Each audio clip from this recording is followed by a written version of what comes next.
오늘은 2021년 3월 28일이고요. 우리 교회 절기로는 사순절의 마지막 주일인 종려주일입니다.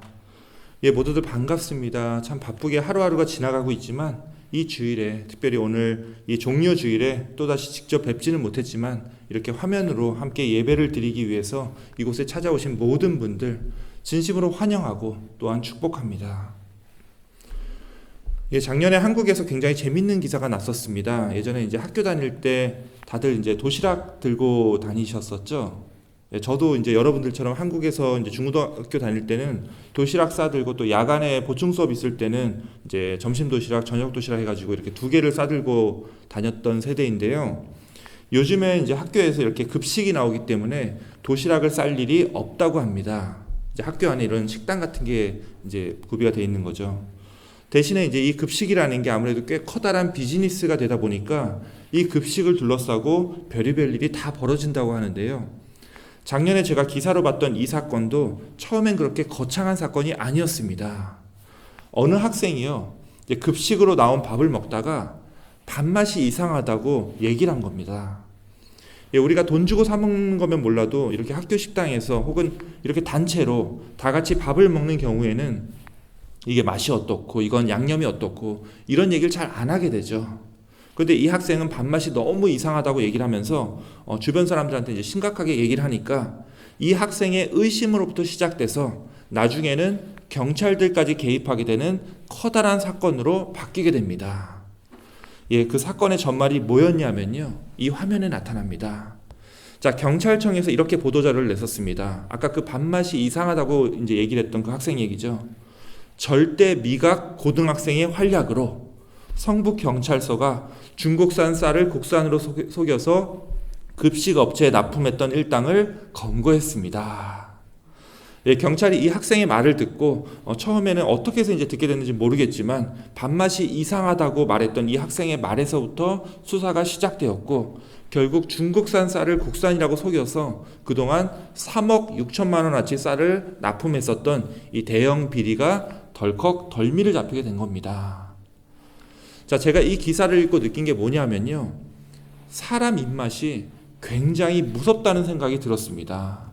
우리도 그렇죠. 매번 이제 식당도 매번 가던 식당도 이제 음식 맛이 조금이라도 달라지게 되면 나도 모르게 발을 끊게 됩니다. 내가 굳이 여기 맛이 바뀌었으니까 이제부터는 여기 오면 안 되겠구나, 이런 말을 입 밖으로 내지 않았음에도 불구하고 다음에 밥 먹을 기회가 되면요, 이상하게 그 음식점으로는 안 가게 됩니다. 내 입맛이 그 맛 바뀐 것을 그렇게 기억하고 있는 거죠. 자, 여기서 이제 절대 미각이라는 표현을 했지만 사실 대부분의 사람들은요, 거의 다 절대 미각입니다. 맛있는 걸 맛있다고 기억하고 맛없는 걸 맛없다고 기억하는 것은 누구나 똑같다라는 거죠. 자, 그런데 우리에게는요, 또 다른 미각이 있습니다. 바로 영적인 미각입니다. 우리가 매주 예배를 드리지만 그 예배를 드리고 나서 그 영적인 미각이 기억하는 예배에 대한 기억이 다 다르다는 겁니다. 어떤 예배는 몇십 년 전에 드렸지만 지금까지도 생생하게 기억할 정도로 굉장히 좋고 감격스러웠던 예배가 있고요. 또 어떤 예배는 마찬가지로 오랫동안 기억하고는 있지만 좀 다른 의미에서, 좀 안 좋은 의미에서 특히 나에게 굉장히 상처가 되고 아픈 상처로 기억되는 그런 예배도 있을 수 있겠죠. 물론 대부분은요, 그날 내가 예배를 드렸었나 싶을 정도로 잘 기억에 나지 않는 예배가 대부분입니다. 자, 그런데 음식점에서 음식 맛을 보는 것과 예배당에 와서 예배를 드린 것은요, 한 가지 근본적인 차이가 있습니다. 그것은요, 음식의 맛이 좀 이상할 때는 오롯이 음식점의 책임이지만 이 예배는 좀 다르죠. 물론 이 예배에서는 기도하는 분, 또 찬양을 주도하는 분, 또 무엇보다 말씀을 전하는 저의 책임이 굉장히 크고 중요한 것도 사실입니다. 그럼에도 이 예배를 결정하는 가장 중요한 사람은 지금 이 예배에 참여하고 있는 여러분 자신이라는 겁니다. 여러분들의 마음이 얼마나 열려 있는가가 오늘 예배에서 가장 중요하다는 말씀이죠. 자, 예배는 그냥 보는 게 아니죠. 함께 참여하고 함께 드리고 함께 만들어가는 시간입니다. 오늘 드려지는 이 예배가 여러분의 영적인 미각이 정말 맛있었던 예배로, 맛있다는 표현이 좀 그렇죠. 정말 아름답고 감동스러운 예배로 기억되기를 원합니다. 특별히 오늘은 종려주일입니다. 이번 주 고난주간을 앞두고 우리가 오늘 이 시간을 주님께 울려 퍼지는 그 아름답고 귀한 예배를 통해서 이번 한 주간도 주님의 마음을 품고 한 주를 살아가기로 결단하는 그런 귀한 시간이 다 되시기를 주님의 이름으로 축원합니다. 자, 이제 머리 숙여서 우리 함께 오늘 이 예배를 위해 기도하기 원합니다. 특별히 지난 한 주간 동안 세상 속에서 힘들고 지친 삶으로 또 고통받고 있는 여러분의 각자의 심령 위에 또 사순절을 마무리 짓고 주님의 십자가와 부활을 기다리고 있는 이때에 우리가 주님의 마음을 품고 살아갈 수 있도록 이 시간 함께 기도하며 이 예배를 시작하겠습니다.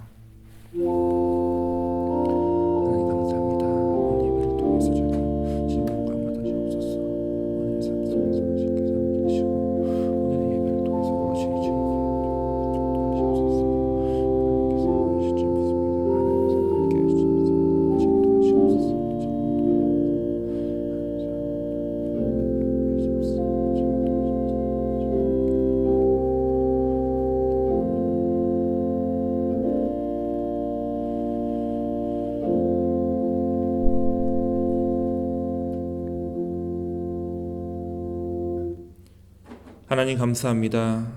또다시 참 힘들고 지친 한 주였습니다. 우리가 또다시 맞이한 새로운 주일에도 여전히 함께 모이지 못하고 각 처소에 흩어져서 이렇게 화면으로 온라인으로 예배를 드립니다. 주님, 그럼에도 우리가 서로 얼굴을 보며 함께 드리는 예배보다도 더 귀하고 은혜로운 시간들로 이 시간을, 이 예배를 채워주시옵시고 우리가 마음 문을 열고 이 예배에 참여할 때 주님 기쁘게 이 예배를 받아주시옵소서. 이 전염병이 한없이 지속되고 정말 힘들고 지치는 지금 이 시기에 맞이하는 이 종려주일 예배 안에서 주님, 주님의 음성을 우리에게 들려주옵시고 우리가 주님의 구원과 회복을 온전히 기다릴 수 있도록 주님께서 오늘 예배와 우리의 심령을 인도하여 주시옵소서. 모든 것을 주님께 맡기오며 우리 구주 예수 그리스도의 이름으로 기도하옵나이다. 아멘. 우리 함께 찬송가 141장 호산나 호산나 찬양하겠습니다.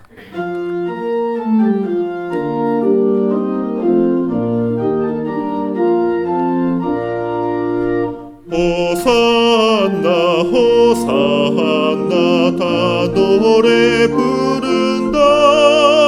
수많은 아이들이 즐거운 노래로 기쁨에 안으시고 복 주신 주님께 온몸과 마음 드려 주 찬양합니다. 저 감람산 길 따라 금물이 따르며 그 손에 종려가지 흔들며 외친다. 만왕의 왕 주 예수 나 귀를 타시고 그 어린이들 노래 다 받아주신다. 호산나 그의 노래 우리도 부르자. 주 예수 우리 구주 우리의 전능왕 온몸과 마음 다하여 목소리 높여서 영원히 기쁜 노래 주 앞에 드리자.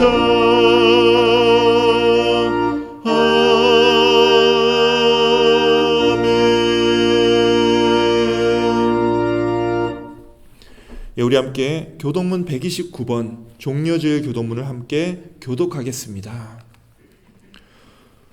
시온에 따라 크게 기뻐할지어다. 예루살렘에 따라 즐거이 부를지어다. 보라, 내 왕이 내게 임하시나니 그는 공의로우시며 구원을 베푸시며 겸손하셔서 나귀를 타시나니 나귀의 작은 것 곧 나귀 새끼니라. 내가 에브라임의 병거와 예루살렘의 말을 끊겠고 전쟁하는 활도 끊으리니 그가 이방 사람에게 화평을 전할 것이요 그의 통치는 바다에서 바다까지 이르고 유브라데 강에서 땅끝까지 이르리라. 앞에서 가고 뒤에서 따르는 무리가 소리 높여 이르되 호산나 다윗의 자손이여 찬송하리로다. 예, 다음 다 같이 읽겠습니다. 주의 이름으로 오시는 이여 가장 높은 곳에서 호산나 하더라. 아멘. 예, 우리 함께 사도신경으로 신앙 고백 드리겠습니다. 전능하사 천지를 만드신 하나님 아버지를 내가 믿사오며 그 외아들 우리 주 예수 그리스도를 믿사오니 이는 성령으로 잉태하사 동정녀 마리아에게 나시고 본디오 빌라도에게 고난을 받으사 십자가에 못 박혀 죽으시고 장사한 지 사흘 만에 죽은 자 가운데서 다시 살아나시며 하늘에 오르사 전능하신 하나님 우편에 앉아 계시다가 저리로서 산자와 죽은 자를 심판하러 오시리라. 성령을 믿사오며 거룩한 공예와 성도가 서로 교통하는 것과 죄를 사하여 주시는 것과 몸이 다시 사는 것과 영원히 사는 것을 믿사옵나이다. 아멘. 예, 이 시간은 우리 함께 기도하는 시간입니다. 예, 오늘은 멀리 한국에서 제 장인 어른 되시는 분이죠. 우리 박창규 집사님께서 오늘 예배를 위해서 기도를 준비해 주셨습니다. 우리 다 함께 기도하실 때 우리 박창규 집사님께서 기도 인도해 주실 텐데요. 먼저 우리 아버님께서 잠깐 우리 교인들에게 인사를 하신다고 합니다. 여러분 안녕하십니까? 반갑습니다. 그간 코로나와 싸우시느라고 수고가 많으신 줄 믿습니다. 우리 부부도 잘 지내고 있습니다. 하나님 은혜 가운데 이렇게 코로나와 싸워 이기면서 하루하루를 잘 지내고 있습니다. 모두 다 감사합니다. 기도드리겠습니다. 하늘에 계신 아버지 하나님, 영원히 죄의 노예가 되어 살아갈 수밖에 없는 우리를 구하시려고 그 흉악한 갈보리산 십자가에 못 박혀 돌아가시고 하늘의 소망을 갖고 살 수 있는 길을 마련해 주시니 찬송과 감사와 영광을 드립니다. 내 이웃을 내 몸과 같이 사랑하라고 하신 명하신 아버지, 매일 하나님을 찾으면서도 머리는 알면서도 주님의 명령을 따르지 못하는 저희를 회개하오니 용서하여 주시옵소서. 하나님 아버지, 우리의 삶의 우선순위는 오직 주님이십니다. 주님의 나라와 그 일을 구하는 것입니다. 그럼에도 불구하고 이를 불면치 못하고 나약한 삶을 사는 모습 불쌍히 여기시고 행함이 있는 믿음을 주시옵소서. 오직 주 안에서 하나 되어 주님만 바라며 살아가는 우리 모두가 되게 하여 주옵소서.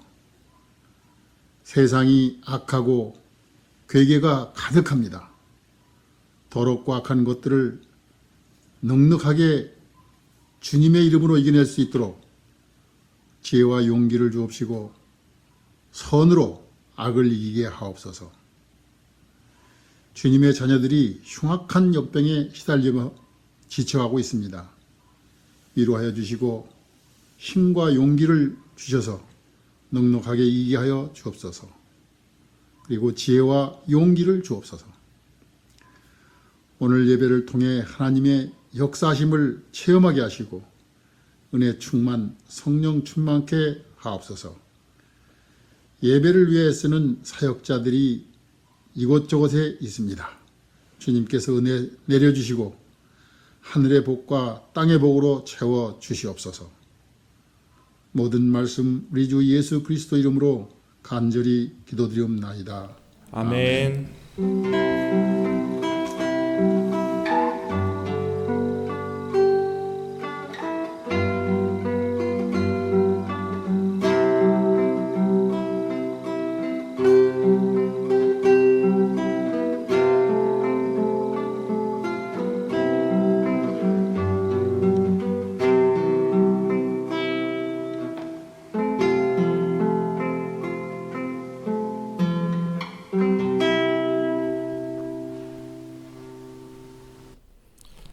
예, 우리 아버님 기도 감사합니다. 멀리서 우리 가나안교회 교우들을 위해서 또 참 멀리 산다는 핑계로 제대로 효도하지 못하고 있는 저희 부부와 이 교회의 사역을 위해서 또 늘 기도해 주시고 또 늘 격려해 주시는 것 감사를 드립니다. 예, 저희 어머니 아버님 두 분 다 계신 처소에서 주님의 사명을 온전히 감당하는 두 분이 되시기를 저와 우리 가나안교회 교우들이 함께 기도하겠습니다. 예, 오늘 말씀을 봉독하도록 하겠습니다. 오늘 말씀은 요한복음 12장 9절에서 13절까지의 말씀입니다. 예, 잘 듣고 함께 묵상하시기 원합니다.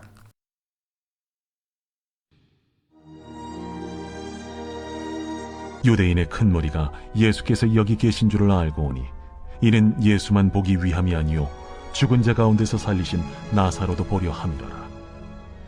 대제사장들이 나사로까지 죽이려고 모의하니 나사로 때문에 많은 유대인이 가서 예수를 믿음이로라. 그 이튿날에는 명절에 온 큰 무리가 예수께서 예루살렘으로 오신다는 것을 듣고 종려나무 가지를 가지고 맞으러 나가 외치되 호산나 찬송하리로다. 주의 이름으로 오시려니 곧 이스라엘의 왕이시여. 예, 이것은 오늘 우리들에게 주신 하나님의 말씀입니다. 아멘. 예, 우리 먼저 오늘 말씀 전에 우리 함께 기도하겠습니다.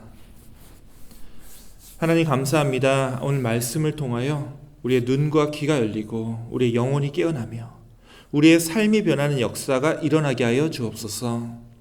특별히 2000년 전에 예루살렘을 오르시며 그 고난과 십자가의 길을 순종하며 걸어가셨던 우리 예수님을 기억하며 우리들의 삶도 주님의 마음을 품고 주님이 이루고자 하시는 그 뜻을 우리 삶 속에서 함께 나타내며 살아가기로 결단하는 귀한 믿음의 시간이 되게 하여 주옵소서. 우리 구주 예수 그리스도의 이름으로 기도하옵나이다. 아멘. 예, 19세기 초에 프랑스에 굉장히 무서운 지도자가 나타났습니다. 그는 이제 영국을 제외하고 전 유럽과 아프리카 그리고 이슬람권까지 그 옛날 로마 제국이 차지하고 있었던 그 영토들을 대부분 다 점령했습니다. 예, 이 프랑스의 지도자는 나폴레옹입니다. 내 사전에 불가능이 없다는 말을 할 정도로 그는 아무것도 거칠 것이 없는 사람이었죠. 그가 나중에 이제 러시아 원정과 이 워털루 전투에서 패하지만 않았다면 오늘날의 세계 지도는 지금 완전히 달라져 있었을 겁니다. 그런데 그가 마지막 전투에서 패배하고 자신의 군대를 다 잃어버리고 난 후에 그리고 홀로 귀향하던 중에 그는 이런 말을 했다고 하죠. 총칼로 세상을 정복하려 했던 나는 실패하고 말았구나. 그런데 그 젊은 유대인은 사랑으로 세상을 정복했었구나. 자, 나폴레옹뿐만이 아니죠. 우리 역사에서는 수많은 영웅들이 나타났고 그들의 힘과 권력으로 이 세상을 정복하려고 했습니다. 가령 중국을 통일했던 진시황은 이제는 더 이상 전쟁할 필요가 없다고 믿었기 때문에 사람들이 가지고 있었던 무기들을 몽땅 다 몰수해서 모두 다 녹여버렸습니다. 그런데 무기를 없앴다고 전쟁이 없어지는 게 아니죠. 진시황이 늙어서 힘이 떨어지자 사람들은 다시 무기를 만들어 전쟁을 시작했습니다. 수많은 영웅들이 이 땅에 나타났지만 그 누구도 세상을 힘과 권력으로 완전히 영원히 정복했노라고 말할 수 있는 사람은 한 사람도 없었습니다. 하지만 나폴레옹이 말한 것처럼 힘과 권력이 아닌 사랑으로 이 세상을 정복하고 다스리시는 분이 있죠. 바로 우리 예수님입니다. 예, 여러분도 아시다시피 우리 예수님은 2000년 전 이 유대 땅에서 굉장히 유명한 사람이었습니다. 그는 유대 종교 지도자와 로마 정권 하에서 고통받고 있던 사람들에게 하나님의 율법을 그들의 삶에 알기 쉽게 가르쳐 주셨고 아픈 사람들을 고쳐주고 귀신 들린 사람들을 깨끗하게 치료해 주는 등 놀라운 기적들을 보여주셨습니다. 그래서 사람들은 예수님을 향해서 존경과 감사의 마음을 담아서 그에게 여러 가지 그 이름들, 호칭들을 붙여주셨습니다. 예, 구원자, 하나님의 아들, 그리고 선생님이라는 뜻으로 랍비라고 불렀습니다. 물론 이와는 반대로 예수님을 좋아하지 않았던 유대 지도자들과 예수님을 비난하고자 했던 사람들은 예수님에게 아주 악의적인 별명을 붙이기도 했습니다. 어떤 게 있었죠? 세리와 죄인의 친구, 먹기를 탐하는 자, 그리고 술주정뱅이라고 불렀습니다. 그럼에도 이런 친숙한 별명 때문인지 대중들로부터의 인기는 더욱더 치솟았습니다. 예수님이 가는 곳마다 많은 사람들이 그에게 몰려들었고, 특별히 아픔과 고통을 지니고 살던 사람들은 더욱더 예수님을 만나고 싶어 했습니다. 몸의 상처든 마음의 상처든 사람들은 예수님과의 만남을 통해서 그 삶의 문제들을 해결할 수 있었기 때문에 예수님이 가는 곳이면 어디서나 사람들로 분배됐습니다. 예수님을 만난 사람들은 물론 이런 여러 가지 호칭이 있었지만 그 중에서도 예수님을 이렇게 불렀습니다. 바로 메시아죠. 자, 메시아라는 말이 원래 무슨 뜻이죠? 기름 부음을 받은 사람이란 뜻이었습니다. 자, 메시아는 히브리어고요. 이를 신약 성서의 언어인 히라버로 번역한 말이 바로 그리스도죠. 자, 그러면 기름 부음을 받았다는 게 무슨 의미죠? 구약 성경에 보면요, 기름 부음을 받는 직책은 세 가지가 있습니다. 아마 들어보셨을 겁니다. 왕과 제사장, 그리고 예언자입니다. 이스라엘의 왕권이 잘 확립되고 각 포지션의 기능들이 잘 돌아갈 때는 이 셋이 서로 이 오늘날의 이 민주주의의 삼권 분립처럼 서로 협력하고 견제하면서 이스라엘이라고 하는 하나님께서 세우신 나라가 잘 돌아갈 수 있도록 이렇게 세 개의 직분이 만들어졌습니다. 하지만 예수님 당시의 이스라엘은 이 구약시대 때랑 많이 달랐죠. 이미 로마에게 정권을 빼앗겨서 그들은 왕이 없었고요. 예언자라고 하는 사람들은 누가 참이고 누가 거짓인지 알 수 없는 상황이었습니다. 그나마 형식적으로 남아있던 것이 제사장이었는데 그들은 유대인들의 삶을 돌보고 양육하기는커녕 자기들의 기득권을 지키기 위해서 그 당시에 어느 정도 돈을 가진 사람들만 지킬 수 있는 그런 율법을 지키라고 가르쳤고, 그 율법을 지키지 못하는 사람들을 죄인이라 부르며 차별하고 소외시켰습니다. 자, 이러한 상황에서 예수님 당시에 유대인들이 기다렸던 이 메시아의 이미지는요, 이 세 개의 포지션을 모두 합친 강력한 지도자였습니다. 그래서 그들에게 메시아는 이 유대인들의 왕이 되어서 로마 제국을 몰아내고 예전 다윗과 솔로몬처럼 자신들만의 나라를 세우고 다스리는 그런 강력한 통치자를 의미했던 거죠. 자, 제사장이 된다는 것도 마찬가지죠. 제사장은 사람들과 하나님을 연결하는 위치입니다. 제사장의 주요 업무는요, 여러 가지 있다고 하지만 제일 중요한 건 제사를 지내는 거죠.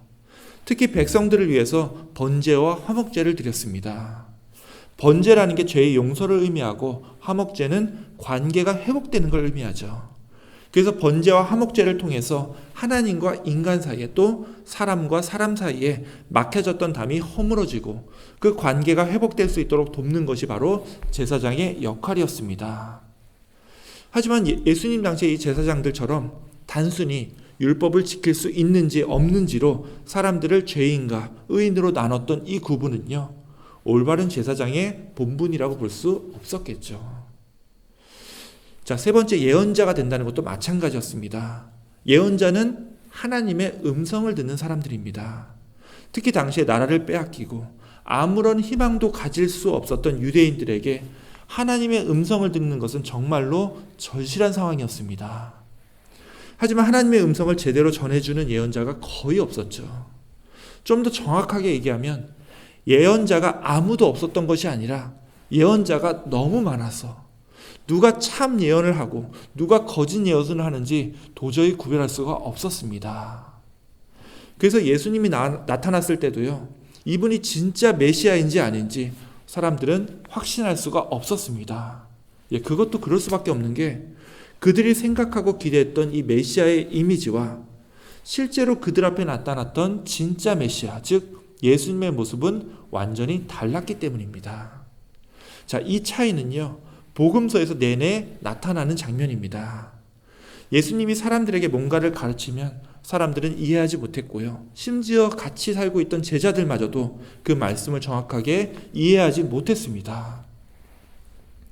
그래서 예수님은 걸핏하면 제자들에게도 너희가 아직도 깨닫지 못하느냐고 혼내시곤 했던 거죠. 자, 그러다가 사람들이 기대했던 이 메시아의 이미지와 예수님의 진짜 모습의 차이가 극명하게 드러난 사건이 바로 오늘 이 종려주일에 기념하고 있는 예수님께서 예루살렘에 오르셨던 이 장면에서 나타납니다. 자, 우리가 교회에서 해마다 부활절이 다가오고 우리가 40일 동안의 사순절을 보내는데 이 사순절의 마지막 한 주가 고난주간이라고 해서 사실상 이 사순절의 클라이막스에 해당됩니다. 우리가 보통 끝이 좋으면 다 좋다라는 말을 하죠. 지금까지 이 사순절 기간을 잘 보내셨던 분들도 이 마지막 고난주간을 제대로 지키지 못하면 그 전에 했던 모든 경건한 시간들이 말짱 도루묵이 됩니다. 반대로 사순절을 좀 건성건성 보냈던 분들도 앞으로 이번 일주일 이 고난주간만 잘 보내셔도요, 올해 사순절은 정말 뜻깊게 잘 보냈다라고 고백할 수 있게 됩니다. 자, 그 일주일 동안의 고난주간이 바로 이 사건에서 시작됩니다. 우리가 이 부활절을 일주일 앞둔 오늘 이 주일을 종려주일이라고 하죠. 2000년 전 예수님께서 예루살렘에 오르셨던 이 장면은요, 6월절을 불과 며칠 앞둔 시점이었습니다. 당시 6월절이라고 하면요, 유대인들의 최고 명절이었습니다. 우리로 치면 설날과 추석과 같은 날이죠. 물론 우리가 지금 여기 미국에 살고 있기 때문에 그런 명절에도 제대로 가족을 만나지 못하는 분들이 이제 많이 있지만, 한국에 살 때만 해도 설날이나 추석이 되면 가족들을 만나러 고향에 내려가곤 했습니다. 다 기억하시죠? 예, 우리는 명절 때 고향으로 내려가지만 이스라엘 사람들은 예루살렘에 모였습니다. 당시 이제 많은 유대인들이 이 유대 땅을 떠나서 우리처럼 이제 다른 나라에서 이민 생활하는 사람들이 많았었는데요. 이제 그 사람들을 디아스포라 유대인이라고 부릅니다. 이 외국에 살고 있던 디아스포라 유대인들이 6월절이 되면 예루살렘에 모여들었습니다. 자, 왜 예루살렘에 모여들었죠? 예루살렘에 뭐가 있었죠, 그때? 예, 예루살렘에는 성전이 있었기 때문입니다. 이들은 매년은 어렵더라도 몇 년에 한 번씩은 꼭 예루살렘으로 가서 성전을 방문했습니다. 그래서 당시 예루살렘의 인구가 평소에 이제 15만 명 정도 했었는데요. 이 6월절 기간이 되면 그 2배인 30만 명까지 늘어났습니다. 자, 이 당시에 이렇게 많은 사람들이 예루살렘에 모였던 것은요, 6월절이라고 하는 이 오래된 명절을 지키기 위한 목적도 있었지만, 이렇게 많은 사람들이 모였을 때 누군가 새롭게 자신들의 지도자가 나타나서, 즉 메시아가 나타나서 새로이 이스라엘의 왕이 되지 않을까 하는 그런 막연한 기대가 사람들 사이에 있었던 겁니다. 실제로 이 6월절이 되면요, 이건 로마 총독부와 유대 지도자들이 더 잘 알죠. 이 사람들은 완전 비상이 걸렸습니다. 그래서 로마 병사들은요, 끊임없이 6월절 기간에 순찰을 강화했고, 행여나 이 로마 정부에 적대하는 사람이 나타나면 바로바로 잡아들이기 일쑤였습니다. 자, 이러한 굉장히 혼란스럽고 좀 복잡한 분위기에서 오늘의 이 종려주일 이야기가 시작됩니다. 자, 오늘 본문은요, 요한복음 12장입니다. 예, 오늘은 12장 12절부터 읽었는데, 바로 그 직전에서 유대 지도자들, 특히 대제사장들이 예수님을 죽이려고 모의하는 장면이 나옵니다. 10절만 같이 보겠습니다. 대제사장들이 나사로까지 죽이려고 모의하니. 이거 좀 이상한 장면입니다. 대제사장들이 예수님뿐만 아니라 겨우 죽었다 살아난 이 나사로를 또다시 죽이려고 그런 모의를 하고 있다라는 거예요. 우리는 예수님이 평화의 왕이라고 고백합니다. 여기 대제사장들도 나름 평화를 원했겠죠. 그런데 아이러니하게도 이 대제사장들이 생각하는 평화는요, 예수님도 죽이고 예수님이 다시 되살려낸 나사로까지 죽여야 이 6월절에 아무 소동 없이 예루살렘을 평화롭게 지킬 수 있을 것이라 그렇게 믿었던 겁니다. 이게 참 이상한 장면입니다. 모두가 평화라는 것을 원하는데 이 평화를 추구하는 방식이 한쪽이 한쪽을 죽여야 한다는 그런 얘기를 하고 있으니 말입니다. 양쪽 다 평화를 원하는데 한쪽이 다른 한쪽을 완전히 몰살시켜야 평화가 올 수 있다고 그렇게 믿고 있는 거죠. 평화를 위해서 한쪽이 한쪽을 완전히 억누르고 심지어 몰살시켜야 한다는 논리는요, 오늘날에도 만연해 있습니다. 한때 우리 민족이 겪었었고요. 지금 미얀마에서 그리고 애틀란타에서 이루어지는 모든 폭력이 이 가해자 쪽 입장에서는 자기 딴엔 나름 평화를 이루고자 하는 자기들만의 방법이겠죠. 자, 이런 상황에서 도대체 누구의 평화가 옳다고 그렇게 우리가 말할 수 있을까요?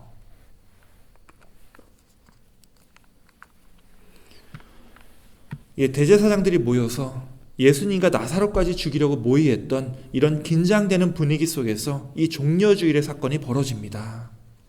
사실 다른 복음서면 몰라도 요한복음에서만큼은 예수님께서 예루살렘에 오신 게 이번이 처음이 아니었습니다. 그런데 이번에는 유독 많은 사람들이 모였고 종려가지를 흔들면서 호산나라고 외쳤습니다. 다른 나무들 많았을 텐데 왜 하필 사람들이 종려가지를 흔들었고 우리가 오늘 이 주일을 종려주일이라고 부를까요? 이 종려가지는요, 이 당시에 이 유대인들의 역사와 깊은 관련이 있습니다. 지난주에도 제가 안티오쿠스 왕에 대해서 잠깐 얘기를 했지만 이 기원전 2세기에 이 유대 땅에 헬라인들이 이 점령을 했고요.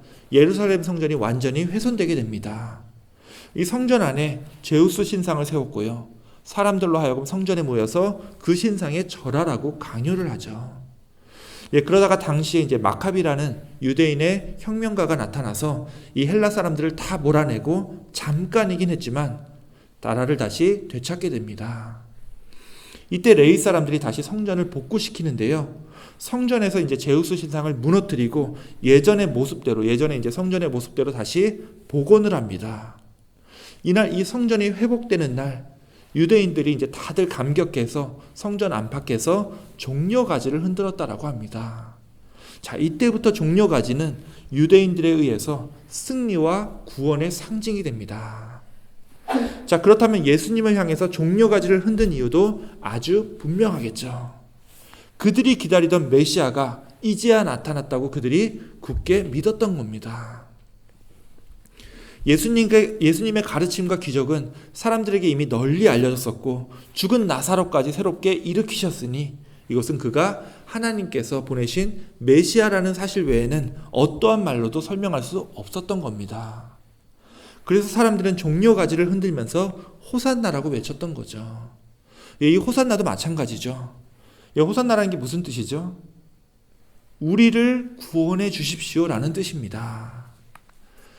앞서 말씀드렸듯이 여기 모인 사람들이 예수님에게 기대했던 것은 자신들의 메시아가 되어서 로마 제국의 압제로부터 자신들을 구원해달라고 그렇게 외치는 거였습니다. 사람들이 기쁘게 환호하고 있는 것처럼 보이지만 실상은 물에 빠진 사람이 나 좀 살려달라고 외치듯이 지금 이 사람들도 자기들을 살려달라고 절규하고 있다는 거죠. 자, 그런데 예수님의 반응이요, 조금 이상합니다. 누구라도 사람들의 이런 환호를 받으면 왠지 우쭐해지고 뭔가 공명심이 생기는 것이 사실입니다. 그런데 우리 예수님은요, 이 반응이 신통치가 않습니다. 사람들을 향해 손을 흔들었다는 말도 없고요. 그들의 환호에 뭔가 기뻐했다는 표정을 짓지도 않았던 것 같습니다. 자, 여기서 우리가 꼭 살펴봐야 될 게 있습니다. 자, 지금까지 말씀드렸지만 뭔가 엄청난 기적을 일으키는 이 예수님을 보면서 한쪽에서는 그를 왕으로 세우려고 하고 또 한쪽에서는 그를 죽이려고 했습니다. 그런데 이 두 쪽과는 다른 또 다른 마음을 품고 있는 사람이 있었습니다. 바로 예수님의 마음이죠. 이날 어린 나귀를 타고 예루살렘에 오르셨던 이 예수님의 마음은 어떤 것이었을까요? 자, 모든 문제는 평화에서 시작되었습니다. 모두 다 평화를 원했습니다. 유대인들은 메시아를 통해서 로마 제국을 몰아내야 평화가 이루어진다고 믿었고, 이 당시 로마는 팍스 로마나라고 해서 로마 제국이 주도하는 평화를 이루어야 된다고 믿었습니다. 또 대제사장과 종교 지도자들은 이 반대로 예수님을 죽임으로써 그들이 생각하는 평화를 이뤄낼 수 있을 것이라 그렇게 믿었던 거죠. 자, 잘 보세요. 이 양쪽은 완전히 다른 입장이지만 평화를 얻는 데 있어서 또 예수님을 바라봄에 있어서 한 가지가 일치했습니다. 그것은 바로 예수님을 목적이 아니라 자신들의 뜻을 이루고자 하는 하나의 수단으로 생각했다라는 거예요. 이것은 예수님을 죽임으로써 평화를 얻고자 했던 제사장들은 말할 것도 없고요. 스스로는 어떻게 할 수 있는 방법이 없으니까 자기들 힘이 아니라 예수님을 통해서 자신들의 평화를 얻으려고 했었던 이 군중들도 마찬가지였습니다. 이들 모두 예수님이라고 하는 존재를 자신들이 추구한 것을 얻고자 하는 하나의 수단으로 인식했다라는 거죠. 자, 하지만 우리 역사가 증명하고 있고 우리 예수님께서 입증하신 한 가지 변치 않는 진리가 있습니다. 그것은 진정한 평화라고 하는 것은요, 다른 사람을 수단으로 삼고 누군가를 희생시켜서 얻어지는 게 아니라는 겁니다. 자, 그럼 어떻게 해야 이 평화를 이룰 수 있을까요?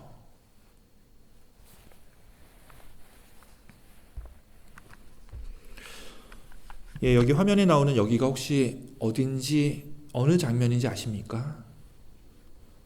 예, 여기는 미얀마입니다. 예, 미얀마에서는 이제 지금 군부 쿠데타에 반대하는 시민들이 시위를 벌이고 있고 군부는 지금 군대와 경찰을 통해서 이 시위대를 진압하고 있습니다. 우리는 이제 지금 녹화하고 있는 시간은 이제 27일인데요. 27일 미얀마에서는 91명이 죽었습니다. 그리고 지금까지 수백 명이 목숨을 잃은 상태죠. 예전에 한국에서도 겪었었던 일입니다. 그런데 지난달에 이런 사진이 하나 돌았습니다. 아마 뉴스로 이 장면을 보신 분들도 있을 겁니다. 100명의 시위대가 무장 경찰이 쏜 총과 체류탄에 맞고 급하게 도망치다가 수녀원에 숨어들었습니다. 하지만 쿠데타에 성공했던 군대가 거칠 게 없었죠. 이들을 다 잡아가려고 수녀원 안으로 군대가 막 들어가려고 하는 순간 여기 안누 따웅이라고 하는 수녀가 이렇게 무장한 경찰들 앞에서 무릎 꿇고 외쳤습니다. 사람들을 쏘고 싶다면 자기가 대신 맞아줄 테니까 자기한테 총을 쏘라는 거였습니다. 결국 경찰과 군대는 이 수녀에게 총을 쏘지 못했고 수녀원으로 피신했던 시위대들을 잡아가지 않고 그대로 물러갔다고 합니다.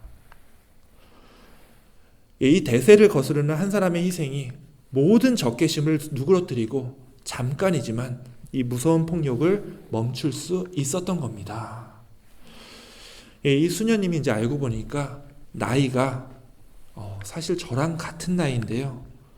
솔직히 저는 감히 이 상황에서 이런 용기를 낼 자신이 없습니다. 언제 자신에게 총을 쏠지 모르는 사람들 앞에서 내가 대신 맞아줄 테니 나한테 총을 쏘라고 말하는 이 수녀의 모습이 얼마나 대단하고 의연해 보입니까? 그래서 저는 이 당시 이 수녀의 앞모습을 보고 싶었는데 또 인터넷으로 이제 잘 검색을 해보니까 또 그 앞모습을 찍은 사진이 있더라고요. 바로 이겁니다.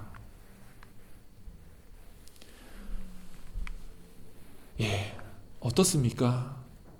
엄청나게 용기 있는 수녀님이라고 했는데 이 앞을 보니까, 이 앞모습을 보니까 너무나 평범한 분이라는 걸 알 수가 있죠. 굳은 표정으로 의연하게 나를 대신 쏘라고 그렇게 말했던 게 아니라 이들 앞에서 펑펑 울면서 이 폭력을 제발 멈춰달라고 간절히 외쳤던 겁니다. 저는요, 이분의 얼굴 속에서 예루살렘을 오르시던 우리 예수님의 표정을 발견할 수 있었습니다. 아마 제가 무슨 얘기를 드리고자 하는지 여러분 다 공감하실 겁니다. 진정한 평화는요, 결코 다른 사람의 희생으로 얻어질 수 없습니다. 하지만 불가능한 게 아니죠. 진정한 평화는요, 오직 내 자신을 희생함으로 이룰 수 있기 때문입니다. 사랑하는 우리 가나안교회 교우 여러분, 거창한 말씀을 드리고자 하는 게 아닙니다. 다른 사람을 위해서 여러분이 대신 폭력을 당해야 된다라는 그런 말씀을 드리는 것도 아닙니다. 다만 우리의 삶 속에서 벌어지는 크고 작은 폭력들, 그리고 사소하지만 우리의 관계 속에서 일어나는 모든 갈등들이 사실은요, 다른 사람들에게 문제가 있어서 이런 일들이 일어났다 할지라도 내 스스로 희생하지 못하고 내 자신을 스스로 내려놓지 못하면요, 이 미움과 갈등이 결코 해결되지 않는다는 것을 우리가 기억해야 한다는 겁니다. 우리는요, 그리스도인들이기에, 예수 그리스도를 따르는 사람들이기에 예수님이 자신의 생명을 내어 놓음으로써 진정한 평화를 이룰 수 있는 가장 아름다운 방법을 우리에게 보여주셨음을 기억해야 합니다. 오늘을 시작으로 이번 한 주 고난주간이 시작됩니다. 반드시 명심하시기 원합니다. 사순절을 마무리 짓는 이 고난의 시간은요, 내가 뭔가 영적으로 이뤘다는 그 성취감이 교만함으로 이어져서는 안 되겠죠. 이 고난의 시간을 통해서 우리가 이뤄야 할 것은 우리의 진정한 평화입니다. 이번 한 주 다른 사람이 아니라 여러분의 희생과 섬김을 통해서 여러분 스스로의 갈등, 그리고 여러분과 다른 사람의 갈등, 그리고 여러분과 하나님의 갈등이 모조리 다 해결되는, 그리고 진정 주님의 평화를 이루는 저와 여러분의 삶이 되시기를 주님의 이름으로 축원합니다. 아멘. 기도하겠습니다. 하나님 감사합니다. 참 세상 사는 것이 쉽지가 않습니다. 우리 자신은 평화를 원한다고 말하고 있지만 우리의 삶은 그 평화의 길과 멀리 떨어져 누군가를 수단으로 삼으려 하고 또 내 자신을 조금도 희생하지 않고 살고 있음을 고백합니다. 주님, 이번 한 주 우리의 삶 속에 예루살렘을 오르시던 주님의 그 마음을 조금이나마 헤아리고 그 마음을 따를 수 있도록 우리의 심령을 주님께서 인도하여 주시사 우리가 조금만 더 희생하고 조금만 더 섬길 수 있는 마음을 주님께서 베풀어 주시옵소서. 오늘 남은 예배 가운데도 주님께서 인도하여 주심을 믿고 또 감사를 드리오며 우리 그 주 예수 그리스도의 이름으로 기도하옵나이다. 아멘. 지금 이 시간에는 특별 찬양 시간입니다. 오늘도 굉장히 특별한 찬양이 준비되어 있습니다. 산호세 이제 언약 개혁교회를 섬기시는 우리 김서용 성도님께서 우리 교회 오늘 이 예배를 위해서 겟세마네 동산에서라는 찬양을 크로마 앞으로 연주해 주시겠습니다. 우리 함께 이 찬양 연주를 들으시면서 많은 은혜 받으시기 원합니다.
네, 참 감사합니다. 우리가 이제 오늘이 종료주일이라고 하는데 우리가 주중에 따로 예배를 드릴 수 없기 때문에 오늘 주일은 또한 예수님의 십자가와 고난을 생각하는 고난주일로 함께 드려지고 있습니다. 이 고난주일 우리를 위해 기도하셨던 예수님의 이 겟세마네 동산의 기도를 우리에게 다시 한번 떠올리게 해주신 우리 김소영 성도님께 감사를 드립니다. 우리 김소영 성도님은 산호세 언약개혁교회를 섬기고 있는데요. 이 교회는요, 우리 교회도 참 작은 교회지만 우리 교회보다 훨씬 더 작은 교회입니다. 우리보다 큰 많은 교회들이 사실 우리 가나안 교회를 위해 기도하고 있습니다. 하지만 마찬가지로 우리도 다른 교회를 위해 기도해야겠죠. 오늘 우리에게 귀한 연주를 해주신 김소영 성도님과 또 다음 주부터 새롭게 대면 예배를 시작하는 우리 산호세 언약개혁교회를 위해서 우리 교우분들도 함께 기도해 주시기 원합니다. 다시 한번 우리 김소영 성도님 감사를 드립니다. 이 시간은 봉헌기도의 시간입니다. 우리가 다음 달 이제 대면 예배를 앞두고 아직은 이렇게 비대면으로 예배를 드리면서 봉헌도 하고 있습니다. 우리가 가진 모든 것을 주신 분도 하나님이시기에 우리가 하나님께 예물 드리는 것을 멈출 수는 없다고 말씀하시면서 이렇게 또 헌금을 보내주시는 모든 분들께 정말 감사를 드립니다. 헌금을 내실 때 저를 뵐 때 직접 주셔도 좋고요. 아니면 여기 위에 나오는 이 교회 주소로 해서 체크로 보내주셔도 괜찮습니다. 다만 우리가 이 헌금을 드리면서 우리가 마음속에 늘 품어야 할 것은 오늘 설교로도 말씀을 드렸지만 우리 모두 평화를 기원합니다. 근데 그 평화를 이룸에 있어서 다른 사람을 희생시키는 그런 사람이 아니라 내 자신을 희생할 줄 아는 그런 사람만이 우리 예수님처럼 진정한 평화를 이룰 수 있다라고 말씀을 드렸습니다. 오늘 이 봉헌에 참여하며 우리가 희생하는 법을 배우고 실천하는 시간을 갖기를 원합니다. 우리가 이 세상 어디에서든 예수님처럼 남이 아니라 내 자신을 희생하면서 이 세상을 더 아름답게 변화시켜 나가는 우리 하나님 나라 사역의 주인공들이 다 되시기를 원합니다. 이 시간 지금 봉헌하는 여러분의 그 마음과 우리의 사명 위에 함께 기도하도록 하겠습니다. 하나님 감사합니다. 오늘 이 종료주일에 우리가 간절히 원하는 평화를 이루기 위하여 다른 사람이 아니라 내 자신을 희생할 줄 아는 그런 그리스도인의 마음을 가르쳐 주신 것 감사를 드립니다. 전염병으로 인해서 또 그로 인한 불확실한 삶으로 인해서 참 힘들고 어려운 시간들을 보내고 있는 우리 교우들을 주님께서 함께하여 주시사 주님께 예물을 바치는 이 손길과 실천을 통하여 우리가 바라고 원하는 세상이 서로 양보하고 희생하며 서로 섬기는 하나님의 나라임을 고백하게 하여 주신 것 감사를 드립니다. 특별히 오늘 이 예물을 바치는 중에 부족함으로 인해 혹은 영육의 아픔으로 인해 주님의 위로와 치료가 필요한 분들이 있습니까? 주님의 자비와 위로 충만하심이 이 예배에 참여하는 모든 이들에게 함께하기를 원합니다. 물질적으로 또 심적으로 부족한 것들 주님을 믿고 의지할 때 다 주님께서 채워주옵시고 부족함 없는 주님의 축복과 은혜 또한 내려주시옵소서. 특별히 이번 고난주간을 우리의 삶을 다시 한번 변화시키고 우리가 영적으로 성장할 수 있는 그런 귀한 시간으로 변화시켜 주심을 믿고 또한 감사를 드리오며 우리 구주 예수 그리스도의 이름으로 기도하옵나이다. 아멘. 이 시간은 교회 소식 시간입니다. 먼저 이렇게 온라인으로 오늘도 또 이 예배에 참여하신 모든 분들, 오늘도 어디에 계시든 또 어떤 화면으로 이 예배에 접속하고 계시든 다시 한번 진심으로 환영하고 또한 감사의 말씀을 드립니다. 시간이 굉장히 빠르다라고 하는데 지금처럼 빠른 때가 없는 것 같습니다. 벌써 3월의 마지막 주일입니다. 전 아직 2021년이 시작도 안 한 것 같은데 벌써 1, 4분기가 다 지났습니다. 우리 교회 절기도 그렇습니다. 사순절도 다 지나서 이제 한 주 남았습니다. 다음 주면 우리는 부활주일을 맞이할 계획이죠. 저만 이렇게 시간이 빠르게 지나가고 있습니까? 아마 다들 그러시죠? 다들 같은 마음이시죠? 먼저 코로나 바이러스 얘기를 드리면요. 이것이 지금 백신 접종에 관한 정보입니다. 지금 65세 이상 되시는 분들은 접종을 이제 한 번 이상, 이제 2번까지 다 맞으신 걸로 알고 있고요. 지난 3월 15일부터 65세 미만이 되시는 분들도 그 직종이나 원래 가지고 있던 기저질환 여부에 따라서 접종을 맞을 수 있었습니다. 그리고 이제 이번 주 4월 1일부터 50세 이상이 되시는 분은 누구나 예약해서 백신을 맞을 수 있습니다.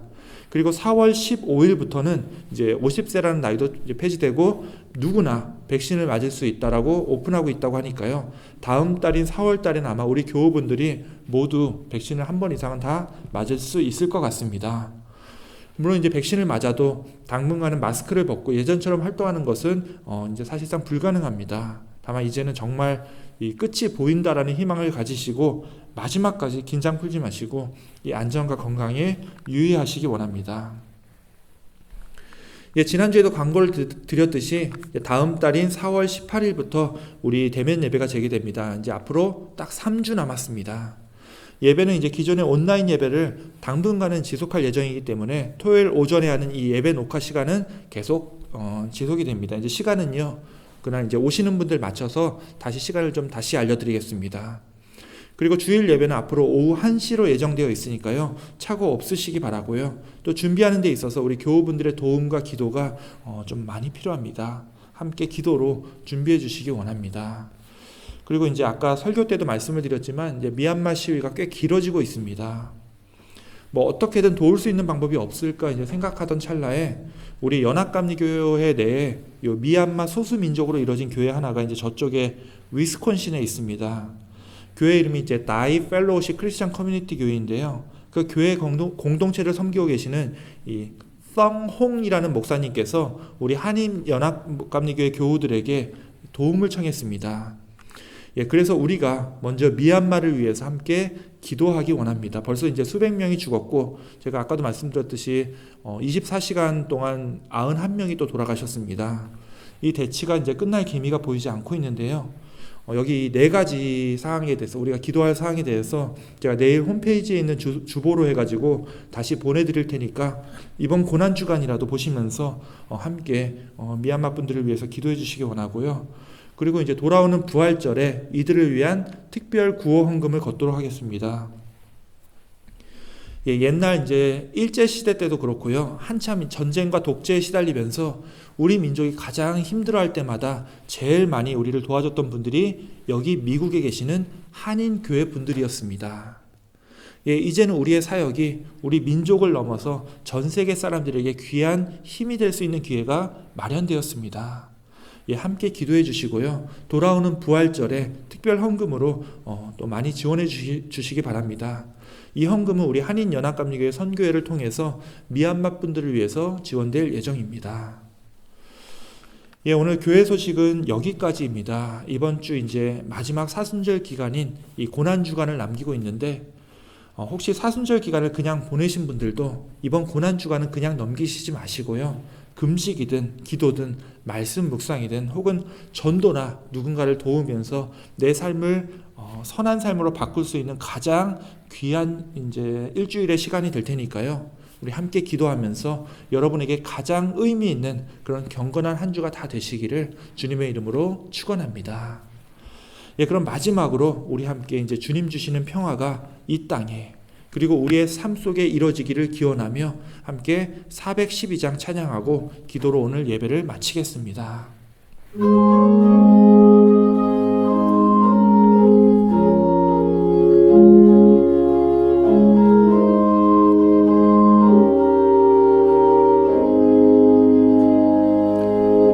내 영혼의 극히 깊은 데서 맑은 가락이 울려나네. 하늘 걱정과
내 영혼을 덮으소서.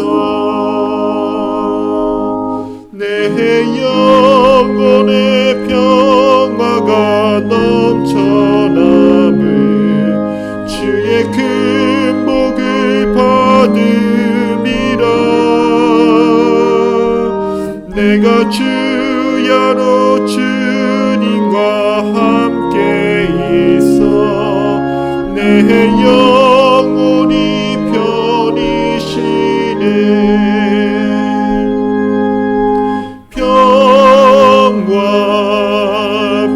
평화로다 하늘 위에서 내려오네. 그 사랑의 물결이 영원토록 내 영혼을 덮으소서. 이 땅 위에 험한 길 가는 동안 참된 평화가 어디 있나. 우리 모두 다 예수를 친구 삼아 참 평화를 누리겠네.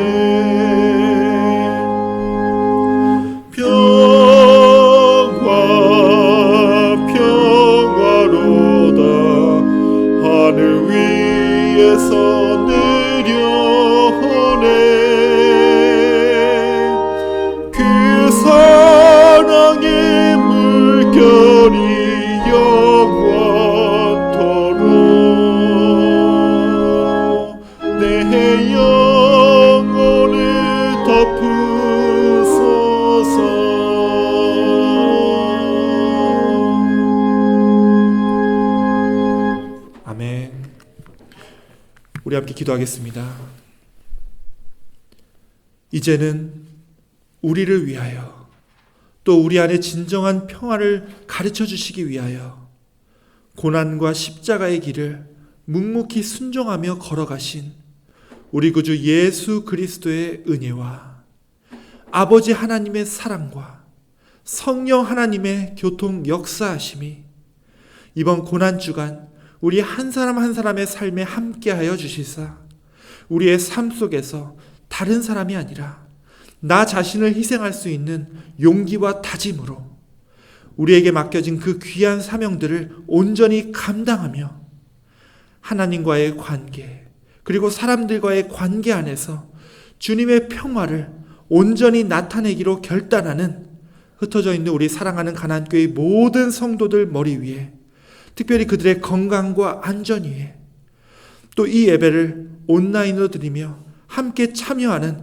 모든 성도들의 삶 위에 영원토록 함께 있을지어다. 아멘.